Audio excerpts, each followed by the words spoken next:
be back here. Thanks for the great weather. What's up with that?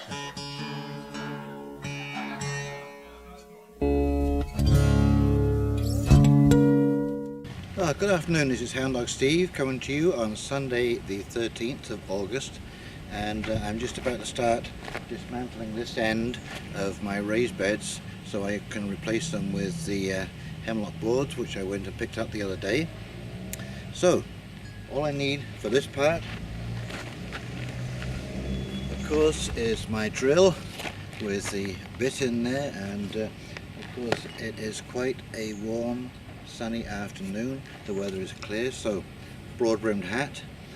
You know, I don't use sunscreen because I like the idea of getting vitamin D from the sunshine, but I do use oils, coconut oil on my arms after I've been out in the sun to help replenish some of that damaged skin that you get. And but other than that, no, I just wear a broad-brimmed hat, keep it off my ears, the sensitive parts. And of course, since I've gotten a little older, you can't believe how handy I've found to have these knee pads to work with. It really does save a lot of, and they've got a hard plastic shell on them, so they are quite tough.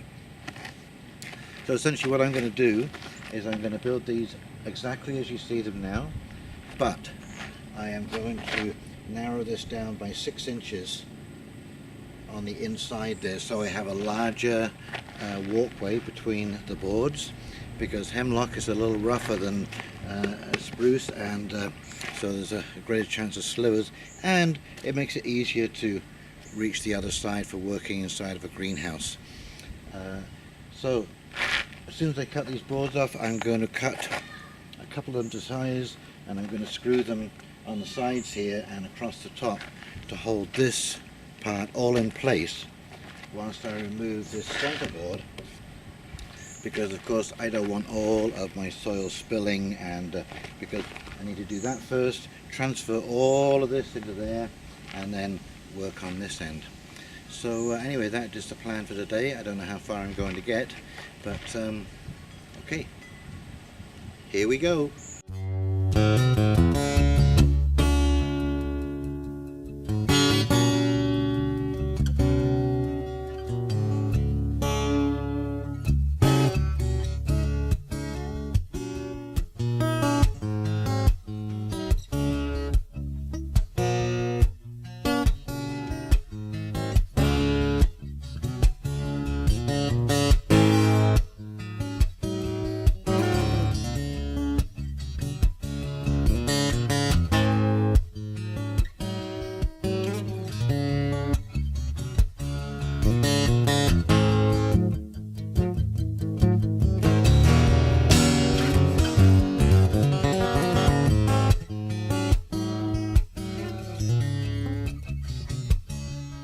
May you never lay your head down without a hand to hold. May you never make your bed out in the cold. Just like I'm a greeting some brother of mine, you know that I love you. I don't know if you noticed down here, but as soon as I took the screws out, that little piece of board got wet, so it just shows you how much moisture is in the bottom of these raised beds. In our time, please, won't you bear it in mind for me? May you never lay your head down without a hand to hold. May you never make your bed out in the cold. Just like I'm a greeting some a sister of mine, oh you know that I love you true. Okay, so you can see how the bottom one there is completely rotted out. This one, it wouldn't take much to break it, there's not much strength there. So these are the only 2 good boards out of those 5, and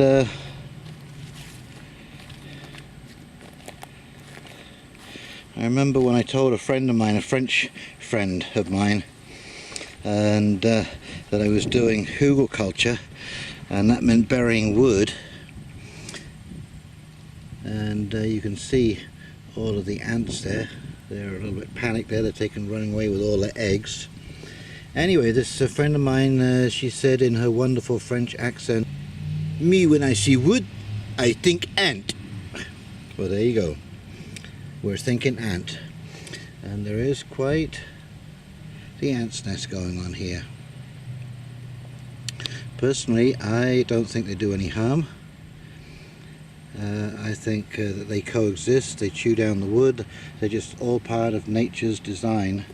And I believe that when everything is in balance and you allow things to happen as they would in nature, then you have a sort of a natural cleansing system. You know, the ants go and kill grubs and drag them back to their nest, so I'm sure they've got rid of a lot of cutworms. They also grow fungus. I don't know if you can see those white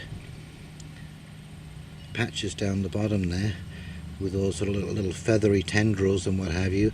That is the ants cultivating fungus for food. So it's all one big ecocosm. You know, I saw a little it's called RSA, the Royal Science Academy in England, and they put out these little animated vignettes about 10 minutes long, and this one was on cooperative species within nature. And anyway, so they looked at the cod, because of course there's been a terrible collapse of the cod fishery on the east coast in Canada. I don't know whether you knew. But it turns out that when you really study the life of the cod, it is fully dependent on 40 other species for its health in the environment. Everything from sea snails to eels to smaller fish to plankton, it's all important. And so, as I said, I like to let nature work together with as little interference as possible. And rather than try and change the laws of nature, go along with them a little bit. Ain't got no blade already gonna stab me in the back, like I know that there's those that do. Please, won't you bear it in mind? Love is a lesson to learn in our time. Oh, please, won't you bear it in mind for me?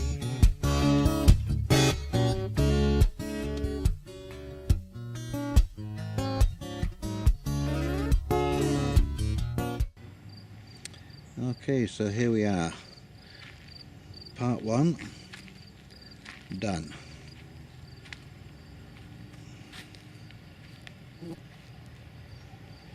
So I'll be able to widen this walkway a little bit, and anyways, I can install the new raised bed fairly quickly. It's all cleaned out, ready to go. And the other raised bed is being held in place. It's interesting to see how layered it becomes after a while, and I can't believe some of the worms that have come out of in between these pieces of wood. Anyway, I'm thinking this is a great opportunity to get rid of all my wood chips over there. I'm going to be filling up some spaces with those, and anyway, I'm going to now set up for cutting my hemlock beams over there. Okay, so now this is the tedious part of the job. I have to make sure every board is the same length, and of course, because it's rough cut, there are 10 feet and 3/4 of an inch, 10 feet and half an inch, 10 feet nearly and 1 inch, so they all have to be cut down to size, and that will be my next job, is to do that. Okay, so here we go.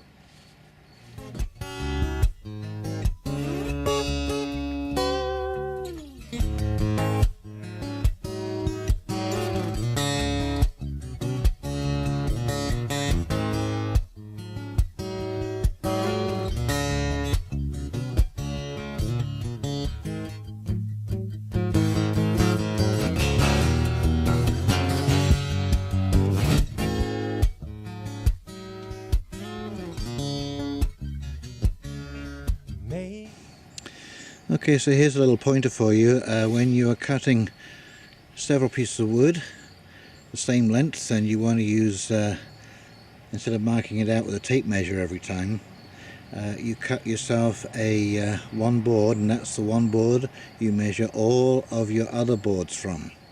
It'll be pretty close. They'll all be the same.